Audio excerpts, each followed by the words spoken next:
हालांकि अनिका ने हमेशा से यही सोचा कि नक्श ने वो विला अपने बॉस के लिए लिया है, इसलिए उसने इस विला को अपने दिमाग से निकाल ही दिया था। हाँ, उसी दिन, नक्श ने सर हिलाते हुए कहा। उसके बाद नक्श कार से बाहर निकला और अनिका के साथ अपने स्टार विला की तरफ बढ़ने लगा। बीवी, क्या तुम्हें ये जगह पसंद आई? अनिका ने नक्श के सवाल का कोई जवाब नहीं दिया, बल्कि उसके हाथ को कस कर पकड़ लिया।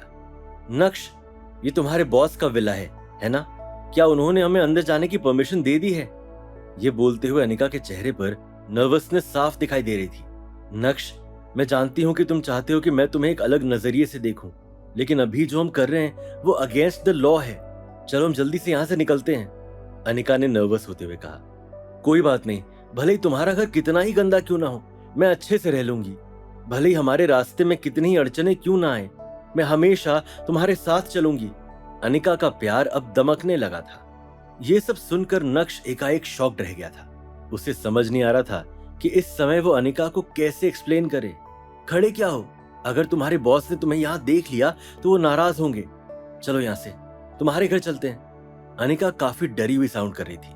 हालांकि उसने कभी भी नक्श के बॉस को नहीं देखा था, लेकिन अगर कोई इंसान सूरत शहर का स्टार विला खरीद सकता है तो मतलब सूरत शहर में उसका नाम ही काफी होगा। और अनिका नहीं चाहती थी कि उसकी वजह से नक्श की लाइफ में कोई प्रॉब्लम आए। अनिका के मासूम अंदाज को देखकर नक्श का दिल फड़फड़ाने लगा था। उसके चेहरे पर एक गहरी मुस्कान आ गई थी। ओए मेरी बीवी, तुम्हें नर्वस होने की जरूरत नहीं है, ये विला मैंने ही खरीदा है। ये बोलते हुए नक्श ने अपना हाथ अनिका के कंधे पर रखा और उसे थपथपाते हुए कंफर्ट देने लगा। नक्श, तुम मुझसे झूठ मत बोलो। ये बोलने के बाद अनिका रुकी और चारों तरफ से उस शानदार स्टार विला को देखने के बाद अपना मुंह नीचे करते हुए बोली, मैं जानती हूं कि हम इस स्टार विला को अफोर्ड नहीं कर सकते हैं। बीवी, तुम्हें मुझ पर यकीन क्यों नहीं हो रहा है? ये विला मैंने ही खरीदा है। ये बोलने के बाद अचानक से नक्श को एक आइडिया आया। दरअसल मेरी कंपनी ने एक इंटरनेशनल कंपनी के साथ अरबों रुपयों की डील फाइनलाइज की और वो डील मेरे थ्रू ही क्रैक हुई। इसलिए मेरे बॉस ने मुझे कुछ करोड़ रुपए का इंसेंटिव दिया। उन्हीं पैसों से मैंने ये विला तुम्हारे लिए लिया है। Are you serious? तुम मुझसे झूठ तो नहीं बोल रहे हो ना? अनिका नक्श को ही घूरे जा रही थी। वो शॉक्ड भी थी और साथ ही साथ उसके दिल में डाउट भी था।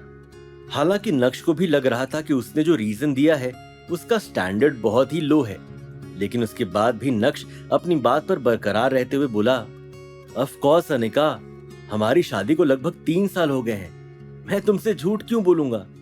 अनिका की नजर नक्श से हटने का नाम ही नहीं ले रही थी। हालांकि जब से अनिका और नक्श की शादी हुई थी, नक्श ने उससे एक बार भी झूठ नहीं बोला था।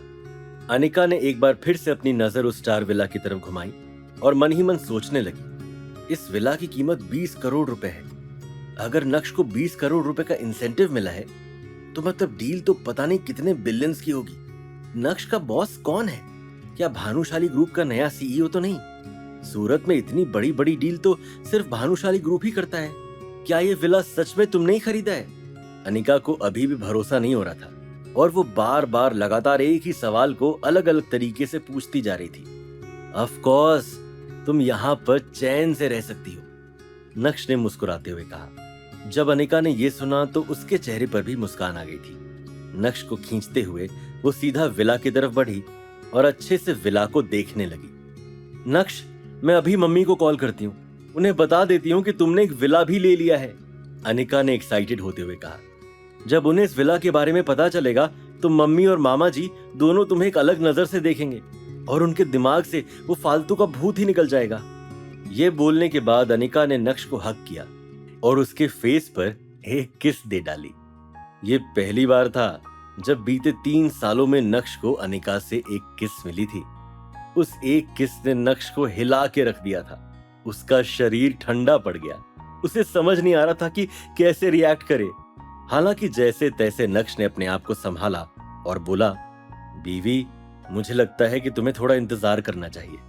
मुस्कुराते हुए नक्श ने सिचुएशन का एनालिसिस करते हुए कहा, तुम अभी अभी उनसे लड़ झगड़ कर आई हो और अभी ही अगर तुम इस विला के बारे में उन्हें बता दोगी तो उन्हें लगेगा कि मैंने ये विला मेरे किसी दोस्त से बोरो किया है। जब अनिका ने नक्श की बात सुनी तो उसका मूड थोड़ा फीका पड़ गया। तुम सही कह रहे हो, थोड़ा वेट करना चाहिए, क्योंकि मम्मी और मामा जी दोनों ही तुमसे नफरत करते हैं। पता नहीं वो इसे किस तरह लेंगे। इससे कोई फर्क नहीं पड़ता। अगर मैं इसी तरह मेहनत और लगन से काम करूंगा तो एक दिन आएगा जब मम्मी जी और मामा जी मुझे पसंद करेंगे, मुझे एक्नॉलेज करेंगे। ये बोलते हुए नक्श ने अपना हाथ अनिका के सर पर रखा और उसे सहलाने लगा। उसी समय अचानक से नक्श का फोन बजा। नक्श ने फोन बाहर निकाला तो देखा कि उसे कार्तिक की तरफ से कॉल आ रहा था। सबसे पहले नक्श अनिका को विला के अंदर ले गया और फिर थोड़ा साइड में जाकर नक्श ने कॉल उठाया। हाँ कार्तिक, क्या हाल है? बताओ कैसे याद किया? नक्श, क्या आज रात तू फ्री है? कार्तिक ने दूसरे छोर से पूछा। हाँ फ्री हूं, क्या बात है? क्यूरियसली नक्श ने कहा। बात कुछ ऐसी है कि आज हिमानी का बर्थडे है और उसने मेरे होटल में एक पार्टी रखी है। वो पूछ रही थी कि क्या तू आज रात को उस पार्टी में आ सकता है या नहीं। कार्तिक ने एक्सप्लेन करते हुए कहा। ओ, हिमानी का बर्थडे? नक्श ने सोचते हुए कहा। तब तो आना ही पड़ेगा, ना कहने की गुंजाइश ही कहां है। लेकिन सुन, मैं खुद आ जाऊंगा, तुझे किसी को भेजने की कोई जरूरत नहीं है। यह बोलने के बाद नक्श ने कॉल कट कर दिया। नक्श ने अनिका की ओर देखा। उस समय अनिका विला की सीढ़ियों के पास खड़ी थी और ऊपर देखते हुए विला को अच्छे से निहार रही थी। नक्श काफी हेजिटेशन फील कर रहा था। उसने डिसाइड किया कि वो आज रात की पार्टी में अनिका को लेकर नहीं जाएगा।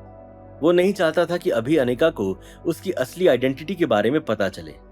कैसा लगा हमारा नया घर? अनिका के करीब जाते हुए नक्श ने पूछा। नक्श, ये बहुत ही अमेजिंग है। It's like a dream come true. ऊपर पूल भी है। जैसे ही अनिका के मुंह से ये शब्द बाहर आए, वैसे ही नक्श ने उसे ऊपर चलने का इशारा किया और बोला, टेरेस पूल है और पीछे एक प्राइवेट पूल भी है। ये सुनने के बाद अनिका की आंखों में चमक आ गई थी। इसी बीच नक्श ने ब्रिंग इट ऐप से अपने और अनिका के लिए लंच ऑर्डर कर दिया। आधे घंटे तक अच्छे से विला को देखने के बाद अनिका और नक्श ने पहली बार एक साथ बैठकर खाना खाया। इस फीलिंग को शायद नक्श कभी भूल नहीं पाएगा। लंच करने के बाद अनिका के पास करने के लिए कुछ नहीं था। उसने थोड़ी देर टीवी देखा और टीवी देखते देखते ही सोफे पर सो गई। अनिका की मासूमियत को आज नक्श पहली बार नोटिस कर रहा था और उसे ये सब काफी अच्छा लग रहा था। अनिका को देखते देखते नक्श को कब नींद आ गई उसे पता ही नहीं चला। शाम को 7 बजे जब नक्श की आंख खुली तो उसने देखा कि अनिका अभी भी सो रही है। पार्टी में जाने का समय हो गया था, इसलिए नक्श रेडी होने के लिए वॉशरूम चला गया। रेडी होने के बाद जब नक्श बाहर आया तब तक अनिका उठ चुकी थी। नक्श, तुम कहीं बाहर जा रहे हो? नक्श को अच्छे कपड़ों में देखकर अनिका ने पूछा। हाँ, वो बॉस का आज कॉल आया था, उन्होंने जरूरी काम से मुझे बुलाया है। तुम मजे करो, डिनर ऑर्डर कर देना, मुझे आने में थोड़ा लेट हो जाएगा। मुस्कुराते हुए नक्श ने कहा। ठीक है, तुम जाओ और अपना काम करो, अनिका ने जवाब दिया। अंदर ही अंदर अनिका को लग रहा था कि नक्श के बॉस की वजह से नक्श की लाइफ बहुत ही अच्छी हो गई है। साथ ही साथ ये उन दोनों के लिए बेनिफिशियल साबित हो रहा था। अगर नक्श इसी तरह अपने बॉस को फॉलो करेगा तो उसके बॉस उसे पता नहीं कहां से कहां पहुंचा देंगे और उसके बाद जावेरी खानदान में नक्श का भी डंका बजेगा। चलो तो फिर मैं निकलता हूं, तुम अपना ध्यान रखना। ये बोलने के बाद नक्श अपने स्टार विला से बाहर आया और अपनी स्पोर्ट्स कार को स्टार्ट करके वहां से निकल गया। नक्श सबसे पहले सूरत शहर के सबसे बड़े मॉल हाइपर सिटी गया। करीब 1 घंटे तक परफेक्ट नेकलेस देखने के बाद उसने हिमानी के लिए कुछ लाखों रुपए का एक नेकलेस पसंद किया। हालांकि हिमानी के लिए ये नेकलेस बिल्कुल भी एक्सपेंसिव नहीं था, लेकिन ये नक्श की तरफ से एक टोकन ऑफ अप्रिसिएशन था। नेकलेस खरीदने के बाद नक्श सीधा होटल प्राइम स्टार की तरफ बढ़ा। होटल पहुंचकर नक्श ने अपनी कार पार्क की और जैसे ही वो कार से बाहर आया, उसे रिसीव करने के लिए इरफान भाई पहले से ही वहां मौजूद थे। अरे गॉड फादर आ गए, मैं आपका ही इंतजार कर रहा था। कार्तिक सर ने आपके इंतजार की ड्यूटी लगा दी आज मेरी, मजाकिया अंदाज में इरफान भाई ने कहा। पिछली बार इरफान भाई ने नक्श को ऑफेंड किया था। नक्श ने उन्हें छोड़ दिया था, लेकिन कार्तिक ने उनकी जबरदस्त क्लास लगाई थी। उसके बाद से इरफान भाई के दिल में नक्श के लिए इज्जत और भी ज्यादा बढ़ गई थी और वो नक्श को अपना गॉड फादर मानने लगे थे। इरफान भाई, अभी आपने मुझे क्या कहा? सरप्राइज होते हुए नक्श ने पूछा, क्योंकि इससे पहले आज तक किसी ने भी नक्श को उस नाम से नहीं पुकारा था। गॉड फादर, आपका दिल बहुत बड़ा है नक्श साहब। और मेरे गुरुजी, भले ही वो बहुत बड़े गुंडे थे, लेकिन उनका दिल भी आपके जैसा ही था, इसलिए हुए ना आप मेरे गॉड फादर। ये बोलते हुए इरफान भाई थोड़ा साइड हटे और नक्श को अंदर चलने का इनविटेशन दिया। हिमानी कहां पर है? नक्श ने थोड़ा चौंकते हुए पूछा। हिमानी मैडम ऊपर तैयार हो रही हैं। आज उनका जन्मदिन है ना। सूरत शहर से बड़े बड़े लोग आज उनसे मिलने आने वाले हैं। प्रेपरेशंस तो बनती है, मुस्कुराते हुए इरफान भाई ने कहा। जब नक्श ने बैंक्वेट हॉल में कदम रखा तो अभी पार्टी शुरू नहीं हुई थी, लेकिन ज्यादातर लोग पहुंच गए थे।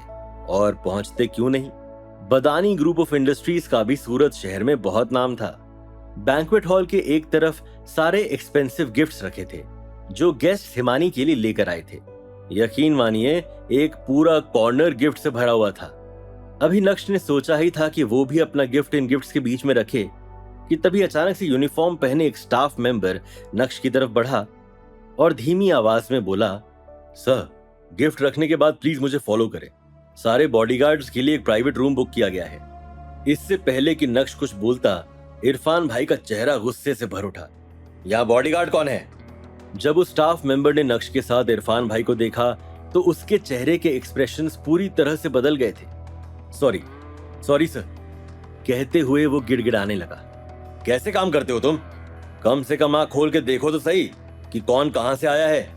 इरफान भाई ने उस स्टाफ मेंबर को जोरदार फटकार लगाई, लेकिन इस बार उनका गुस्सा कंट्रोल में था और ये देखकर नक्श को काफी अच्छा लगा। क्या बात है इरफान भाई, आज तलवार या चाकू नहीं निकला? गुस्सा पूरी तरह से कंट्रोल हो गया है, नक्श ने तंज कसते हुए इरफान भाई से कहा। गॉड फादर के मुंह से ये सब सुनकर अच्छा लगा। नक्श साहब, मैंने वो सब काम अब छोड़ दिया है। कार्तिक साहब ने होटल संभालने की जिम्मेदारी दे दी है। आखिरी बार जब नक्श की मुलाकात इरफान भाई से हुई तब नक्श ने उन्हें एक काम दिया था।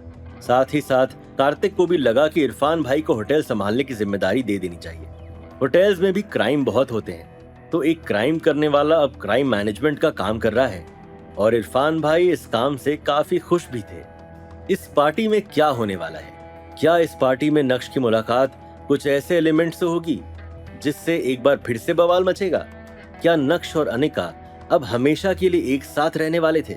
चित्रा और प्रफुल्ल अनिका को घर लाने के लिए क्या करेंगे? जानने के लिए देखिए अगला एपिसोड सिर्फ पॉकेट एफएम के यूट्यूब चैनल पर और इंस्टा एम्पायर के सारे एपिसोड सुनने के लिए डिस्क्रिप्शन में दी गई लिंक से डाउनलोड कीजिए पॉकेट एफएम ऐप।